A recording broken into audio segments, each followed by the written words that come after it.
Hi everybody, welcome back to our channel. In this video, I'll show you the procedure on how can you reset Hisense TV. In order to reset Hisense TV, you simply want to make sure to watch this video right till the end. Now here's what you need to do is, first of all, you want to press the home button or open up your device and go to the home icon. On the remote to open this, so press the home button on the remote to open the home screen. Then you need to use the remote to navigate to settings icon.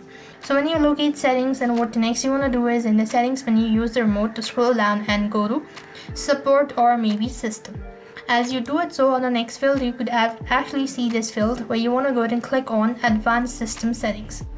As you click on the advanced system settings, then moving on, you have to go and click on this option that is factory reset. Before you do it, so you could read about the terms and conditions as well. And as you've made it so far, you want to click on factory reset everything. Then you'll be asked to enter the code to reset everything to the original factory settings and remove all the accounts. Then enter in the code and click the OK button. It's going to take a couple of seconds. And once you've actually done it, so restart your device and you've successfully done it. So this is how you could reset Hisense TV. I hope the video was helpful. Make sure to like, share and subscribe. Thank you for watching. See you in the next video.